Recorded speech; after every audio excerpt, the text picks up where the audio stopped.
پہلے میں نے فدق کے موضوع کے اوپر قرآن مجید اور اہل سنت والجماعت کی کتابوں سے اس مسئلے کو بیان کیا تھا، اپنی گفتگو کو ریکارڈ کیا تھا۔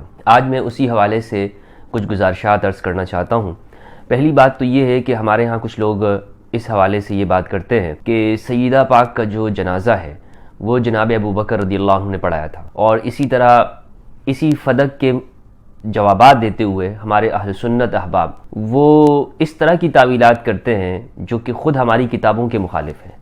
یعنی خاص طور پر وہ لوگ جو حدیث کا رٹا لگاتے ہیں ہر بات میں، اور کہتے ہیں کہ جی بخاری ہے، کتاب اللہ کے بعد سب سے اصح کتاب صحیح بخاری ہے۔ وہ جب اس طرح سے بات کریں کہ جو بخاری میں بھی موجود ہو لیکن پھر بھی انکار کر رہے ہوں، اور کبھی سیوطی کا یا تاریخ الخلفاء کا یا کہیں اور کچھ اس طرح کا حوالہ پیش کریں جو خود ان کے نزدیک بھی کمزور حوالہ ہو، تو اس کا مطلب یہ ہے کہ وہ اس موضوع سے بھاگنا چاہتے ہیں۔ لیکن یہ موضوع ان کی جان نہیں چھوڑتا ہے۔ اس وجہ سے جان نہیں چھوڑتا ہے کہ ایک تو وہ اس میں خلط مبحث کر رہے ہوتے ہیں، یعنی گڈ مٹ کر رہے ہوتے ہیں باتوں کو، قرآن مجید سے جواب نہیں دیتے ہیں، اور جب صحیح حدیثوں کے اوپر بات آتی ہے تو پھر وہ وہاں سے اتر کر پچھلے متاخرین کی کتابوں تک چلے جاتے ہیں۔ جب حدیث سے بات کرو تو تاریخ پہ کود پڑتے ہیں، تاریخ سے بات کرو تو کہتے ہیں جی حدیث کا حوالہ پیش کرو۔ تو یہ چونکہ موضوع اس طرح ہے کہ سب سے پہلے تو ہمیں قرآن مجید پر پیش کرنا چاہیے، جس طرح کہ میں نے اپنی پچھلی گفتگو کے اندر اسے قرآن مجید پہ پیش کیا، اور سیدہ علیہ السلام نے، سیدۃ نساء اہل الجنہ فاطمہ الزہرا سلام اللہ علیہا نے قرآن مجید سے جس طرح سے جو جوابات دیے تھے، اور جسے نقل نہیں کیا جاتا، ہمارے ہاں بھی روایتوں میں ان جوابات کو نقل نہیں کیا جاتا جو سیدہ نے جوابات، تو آج اسی گفتگو کو آگے بڑھاتے ہوئے یوں سمجھ لیجئے کہ اس کا اگلا حصہ ہے، چند چیزوں کی نشاندہی کرنا چاہتا ہوں۔ کچھ لوگوں نے میری اس گفتگو کے جوابات بھی دیے ہیں، اور اس میں انہوں نے بہت غلطیاں کی ہیں۔ میں انہیں اس قابل نہیں سمجھتا ہوں ان جوابات کو کہ اسے میں ڈسکس کروں یا ان شخصیات کا نام لے کر یہاں پہ بات کروں، لیکن اسی سے آپ اندازہ لگا لیں کہ جب ہم کسی کا جواب دے رہے ہوں، کسی کے اوپر بات کر رہے ہوں، تہمتیں اور الزامات نہیں لگانے چاہیے۔ آپ دلیل سے اختلاف کریں، آپ کو میری ذات سے اختلاف ہو سکتا ہے، میں جو بات کر رہا ہوں اس کا آپ حوالہ تو پیش کریں،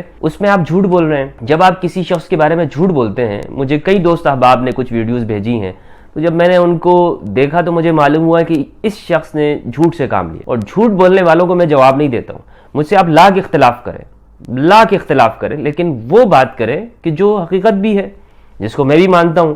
اگر آپ مجھے یہ کہیں گے کہ ان سوالوں کی وجہ سے میں شیعہ ہو گیا ہوں، تو پھر آپ ان کتابوں سے اپنے ہاتھ کھڑے کر لیں، آپ کہہ دیں کہ جی ہماری کتابیں نہیں ہیں، ہم صرف ایسے ہی نام لینے کے لیے لوگوں کو کہتے ہیں کہ جی صحیح بخاری صحیح بخاری، لیکن آپ دوسروں پہ الزامات کی بوچھاڑ کر دیتے ہیں، رافضیت کے فتوے لگاتے ہیں، تو پھر میں آپ سے بات نہیں کروں گا۔ کوئی بھی آپ سے بات نہیں کرے گا جو عقل مند آدمی ہوگا، جس کو عقل و شعور سے، جس کو اللہ سبحانہ و تعالیٰ نے نوازا ہوگا۔ پہلی بات جو میں آج آپ کے سامنے پیش کر رہا ہوں وہ یہ ہے کہ میں نے پچھلی ویڈیو کے اندر سورۃ الحشر سورت نمبر 59 کی آیت نمبر 6 کا حوالہ پیش کیا تھا فے کے حوالے سے، اور اس میں نے بتایا تھا کہ یہ وہ مال ہے جو رسول اللہ صلی اللہ علیہ وآلہ وسلم کے لیے خاص ہے۔ میں نے اس کی تفصیل بیان نہیں کی تھی جو آیت نمبر 7 میں 8 میں اور آگے جو بیان کی اللہ سبحانہ و تعالیٰ نے، اس لیے کہ وہ میرا موضوع نہیں تھا کہ مال فے کے مصارف مزید کیا ہے۔ یہ بھی آپ کو معلوم ہونا چاہیے کہ ہمارے ہاں لوگوں نے شاید یہ سمجھا ہے کہ سیدہ نے صرف فدق کا مطالبہ کیا تھا، یا مال فے صرف فدق ہے۔ ایسا نہیں ہے، مال فے بہت سارے اموال تھے، اس میں فدق بھی ایک مال تھا جس کا سیدہ علیہ السلام نے مطالبہ کیا تھا جناب ابو بکر سے۔ تو شاید یہی سمجھ لیے کہ جی صرف فدق ہی ایک فے کا مال تھا جس کا سیدہ نے مطالبہ کیا، اور اس کے علاوہ اور کوئی مال تھا ہی نہیں۔ یہ غلط ہے۔ بنو نذیر کے اموال تھے، وہاں کی بستیوں کے اموال تھے، اور اسی طرح فدق کے اموال تھے، دیگر بستیوں کے خیبر کے اموال تھے، دیگر جسے صدقات عربی میں کہتے ہیں، یعنی وہ زمینیں تھیں جہاں سے اموال آیا کرتے تھے۔ تو یہ صرف فدق کی زمین نہیں تھی کہ جس کو لے کر ہمارے ہاں کہتے ہیں کہ جی اچھا قرآن میں تو مال فے کے مصارف بیان کیے ہیں، فقراء اور مہاجرین اور دیگر لوگ، فدق تو ان لوگوں کے لیے تھا۔ خدا کے بندو، آپ تو پہلے یہ بات کرتے ہو کہ حدیث خود حدیث میں دیکھو نا کہ کیا لکھا ہوا ہے۔ اب میں وہ آیت دوبارہ سے پڑھتا ہوں، اور اس کے مصارف جو آگے جو لوگوں نے سوال کیا اس کا میں جواب دیتا ہوں آپ کو۔ میں جلدی اپنی بات کو آگے بڑھانا چاہتا ہوں۔ سورۃ الحشر 59 کی آیت نمبر 6 آیت نمبر 7 میں آپ کے سامنے پڑھتا ہوں، اس سے چیزیں آپ کے سامنے واضح ہو جائیں گی۔ اعوذ باللہ من الشیطان الرجیم، بسم اللہ الرحمن الرحیم۔ وما آفاء اللہ علی رسولہ منہم فما اوجفتم علیہ من خیل ولا رکاب ولکن اللہ یسلط رسلہ علی من یشاء واللہ علی کل شیء قدیر۔ اور جو مال اللہ سبحانہ و تعالیٰ نے اپنے رسول کے اوپر لوٹا دیا، منہم ان سے، جس پر تم لوگوں نے، مسلمانوں سے خطاب ہو رہا ہے، تم لوگوں نے اپنے گھوڑے اور اونٹ نہیں دوڑائے ہیں، تو وہ کس کے لیے ہے؟ وہ اللہ کے رسول کے لیے، لیکن اللہ اپنے رسولوں میں سے جسے چاہے غلبہ دے دیتا ہے اور اللہ ہر چیز کے اوپر قادر ہے۔ آیت نمبر 6 میں یہ بیان ہو گیا کہ یہ مال فے رسول اللہ صلی اللہ علیہ وآلہ وسلم کے ساتھ خاص ہے۔ اب اس کے مصارف اور بھی ہیں۔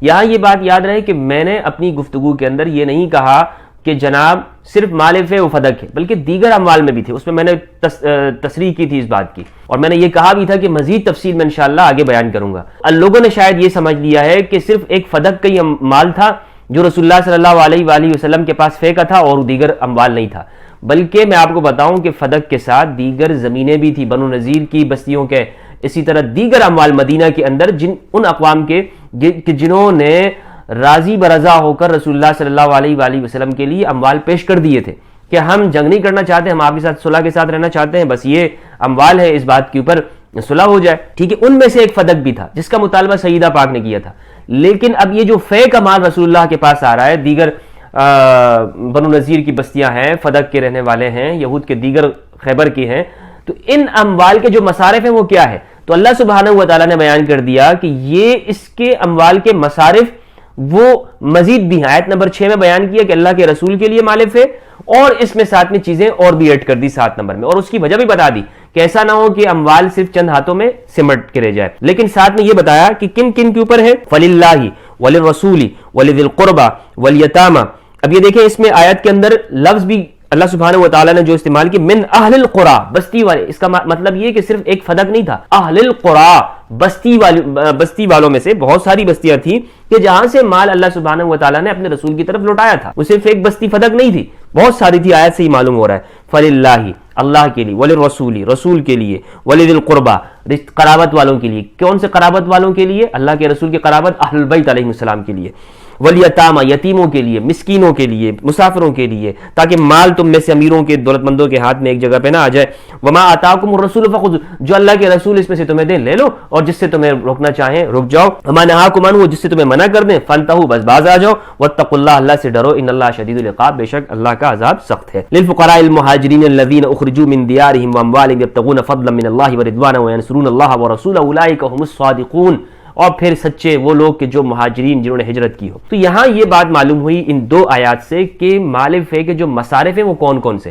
اب بعض لوگوں نے کہا کہ جی آپ نے اس آیت کو چھوڑ دیا، میں نے اس لیے چھوڑا کہ جناب یہ مال فے آپ کو شاید ابھی تک یہی معلوم ہے، لوگوں نے مشہور یہ کر دیا نا کہ جی فدق کہ سیدہ نے جو مطالبہ کیا تو شاید مال فے میں سے وہ سارا کا سارا مال جو تھا وہ صرف فدق ہی تھا، ایسا نہیں ہے، یہ لوگوں نے مشہور کر دیا۔ تو ہمارے ہاں زبانوں پہ بھی یہ بات چڑھ گئی، جی باغ فدق، اور جی فدق وہ شاید سمجھتے ہیں کہ کوئی چار دیواری تھی اور کوئی باغ تھا جس سے چند کھجوروں میں سے کچھ اموال آتا تھا، ایسے نہیں، بستیوں کے اموال تھے وہ، اور وہ صرف ایک بستی نہیں تھی فدق، بہت ساری بستیاں تھی، قرآن نے اس کے لیے جمع کا صیغہ استعمال کیا ہے، تو وہاں کے اموال آتے تھے۔ اب ان کے مصارف کیا تھے؟ ان کے مصارف میں سے رسول اللہ صلی اللہ علیہ وآلہ وسلم اپنے پورے سال کا خرچہ اپنے اہل البیت کے لیے نکالا کرتے تھے، اور بعد میں پھر جو مال بچتا تھا اسے جہاد کے کاموں میں استعمال کرتے، یا جس طرح قرآن مجید کے اندر بیان کیا ہے وہ ان کو دے دیا کرتے تھے۔ لیکن ان میں سے بھی جس کو اللہ کے رسول چاہے تو دے دیں، اور جس کو اللہ کے رسول چاہے تو نہ دیں، یعنی جو اوپر جو جن کے لیے بیان کیا ہے ان کو دینا بھی اللہ کے رسول کی منشا کے مطابق ہے۔ اللہ کے رسول جس مسافر کو چاہے دے دیں، اللہ کے رسول صلی اللہ علیہ وآلہ وسلم جس مسکین کو دینا چاہیں دے دیں، اللہ کے رسول صلی اللہ علیہ وآلہ وسلم جن لوگوں کو دینا چاہیں یتیموں کو ان کو دے دیں، یہ اللہ کے رسول ان کی مرضی کے اوپر ہے، یہ مال اللہ کے رسول کے پاس رہیں گے۔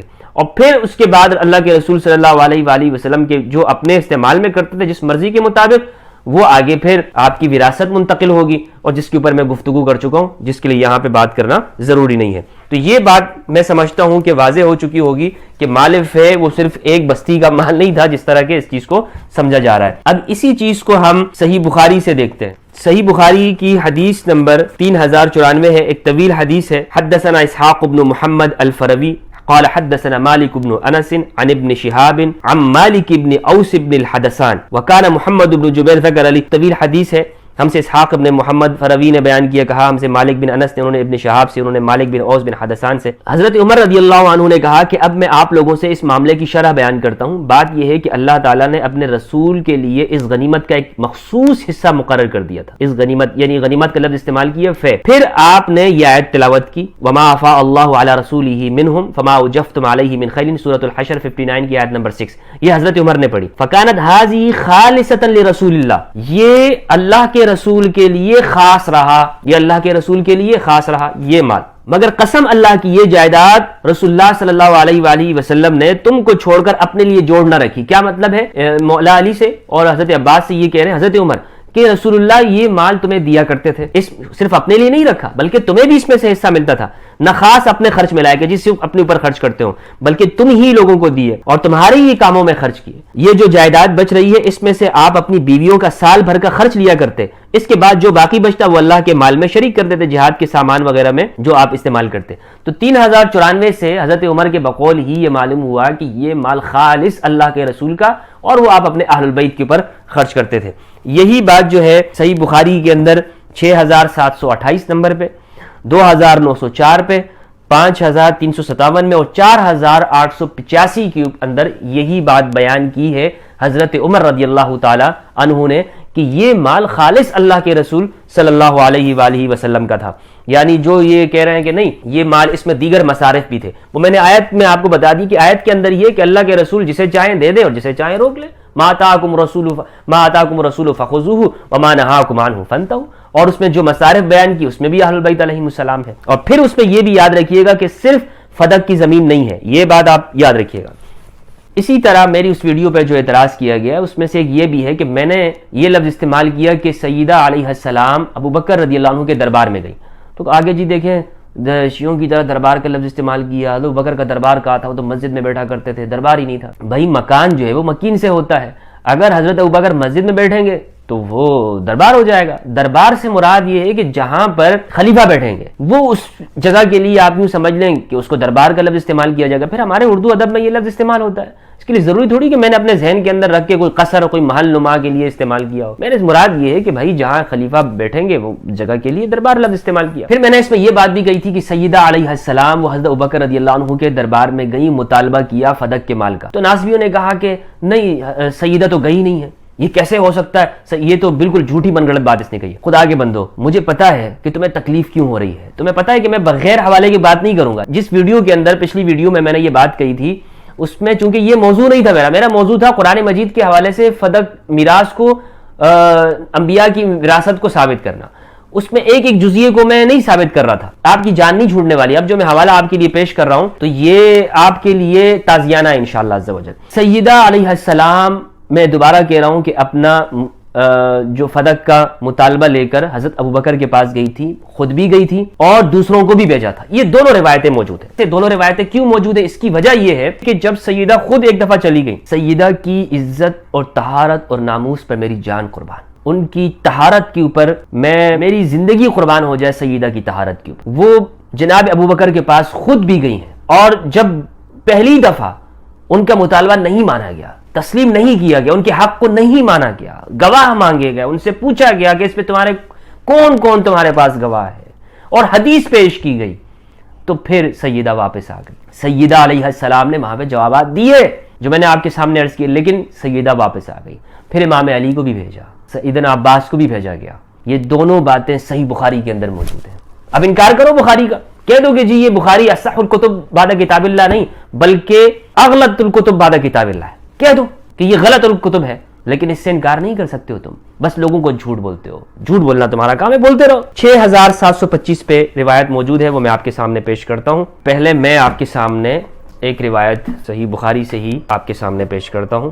جی یہ حدیث ہے 3092، اور ابن زبیر سے روایت ہے۔ فرماتے ہیں کہ ام المومنین عائشہ رضی اللہ تعالی عنہا نے بیان کیا کہ رسول اللہ کی صاحبزادی فاطمہ علیہ السلام نے رسول اللہ کی وفات کے بعد حضرت ابوبکر صدیق سے مطالبہ کیا تھا کہ رسول اللہ کے اس طریقے سے انہیں ان کی میراث کا حصہ دیا۔ اب اس میں کیا الفاظ ہیں؟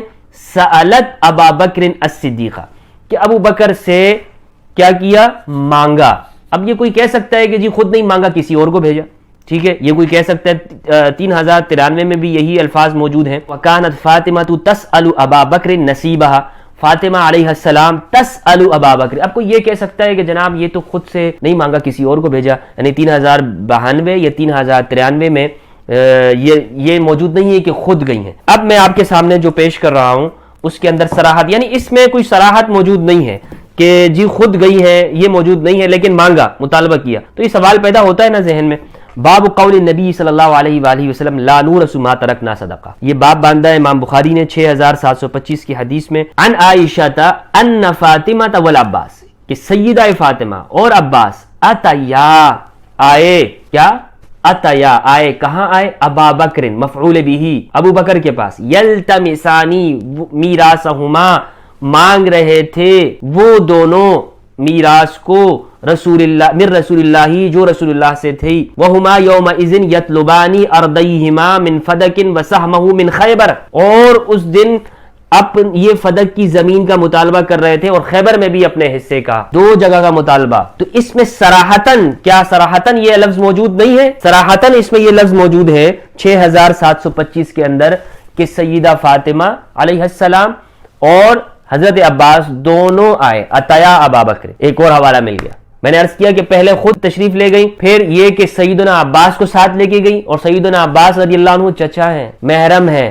یہ ایک ناسبی کہہ رہا تھا کہ جی وہ اکیلے گئی، کوئی غیرت گوارا کر سکتی ہے کسی کی کہ آج شوہر گھر میں بیٹھا ہو اور اکیلے جو ہے بیوی کو عدالت میں بھیج دو؟ اور ناسبی مردود، خدا کا خوف کر، شرم کر۔ بخاری پڑھی ہے تم نے کہ نہیں؟ بخاری آتا رہے تم لوگوں کو۔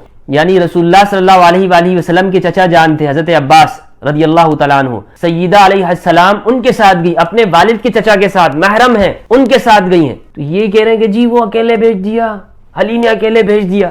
خدا کا خوف نہیں ہے ان لوگوں کو۔ اب آگے جو چیز میں بیان کر رہا ہوں وہ آپ کے لیے شاید افسوسناک ہو، لیکن چونکہ کتاب میں موجود ہے اس لیے میں اس کو بیان کر رہا ہوں۔ زور و شور سے کہہ رہے ہیں جی حضرت ابو بکر رضی اللہ عنہ نے جنازہ پڑھایا سیدہ کا۔ بھائی مجھے کوئی اس پہ دکھ نہیں ہوتا اگر حضرت ابو بکر رضی اللہ عنہ پڑھا دیتے، لیکن نہیں پڑھایا۔ اور اسی کتاب میں کہ جو میں دوبارہ سے کہوں گا کہ جو اصح الکتب بعد کتاب اللہ ہے، اسی میں یہ ہے کہ نہیں پڑھایا۔ کیوں پھر فضول میں اپنی طرف سے ایک ایسی چیز لے کر آ رہے ہو کہ لوگوں کے سامنے جس کا کوئی سر و پیر نہیں ہے؟ صحیح بخاری کی 4240 اور 4241 حدیث ہے، یہ میں آپ کے سامنے پڑھ رہا ہوں، اس سے بہت ساری چیزیں ثابت ہو رہی ہیں اور میں ساری آج آپ کو بتا رہا ہوں۔ اس بات کا بیان کہ سیدہ کا جنازہ مولا علی نے پڑھایا، یہ اس سے معلوم ہوگا، اور یہ اسی طرح اس حدیث سے یہ بھی معلوم، جو چیزیں بات معلوم ہوگی بتاتا ہوں آپ کو۔ 4240 4241 حدثنا يحيى بن بكير قال حدثنا الليث عن عقيل عن ابن شهاب سے مراد زہری، عن عروة عن عائشة ان فاطمة بنت النبي صلی اللہ علیہ وآلہ وسلم ارسلت الى ابی بکر تسأله میراثها من رسول اللہ صلی اللہ علیہ وآلہ وسلم مما افاء اللہ علیہ بالمدینة وفدق۔ اس روایت میں یہ ہے کہ حضرت عائشہ فرماتی ہیں رضی اللہ عنہا کہ حضرت فاطمہ علیہ السلام جو کہ رسول اللہ صلی اللہ علیہ وآلہ وسلم کی پیاری بیٹی ہیں، ارسلت الى ابی بکر، انہوں نے حضرت بکر کی طرف بھیجا، یعنی کسی کو بھیجا، ارسلت۔ تو یہ اس روایت کے مخالف نہیں ہے، میں نے آپ کو بتایا کہ خود بھی چلی گئی اور حضرت عباس کے ساتھ گئی، اور اسی طرح سے جناب دوسروں کو بھی بھیجا، یعنی مولا علی کو بھیجا، دوسروں کو بھی بھیجا۔ تو یہ مخالف نہیں ہے اس روایت کے۔ تسألہ میراثہا، طلب کیا، مانگ رہی تھی، اپنی میراث کا مطالبہ کیا رسول اللہ صلی اللہ علیہ وسلم کے اس مال سے جو آپ کو اللہ تعالیٰ نے مدینہ اور فدق میں عنایت فرمایا تھا، یعنی مال فے، وما بقی من خمس خیبر، اور خیبر کے خمس یعنی جو 5واں حصہ رہ گیا تھا۔ فقال ابو بکر، حضرت ابو بکر نے اس موقع پہ کہا، ان رسول اللہ صلی اللہ علیہ وآلہ وسلم قال، رسول اللہ نے ارشاد فرمایا ہے، لا نورث ما ترکنا صدقہ، کہ ہم جو چھوڑ کے جائیں وہ صدقہ ہوتا ہے، انما یأکل آل محمد فی ھذا المال، آل محمد اسی مال سے کھاتے رہیں گے۔ وَإِنِّي وَاللَّهِ لَا أُغَيِّرُ شَيْئًا مِّن صَدَقَةِ رَسُولِ اللَّهِ عَنْ حَالِهَا الَّتِي كَانَ عَلَيْهَا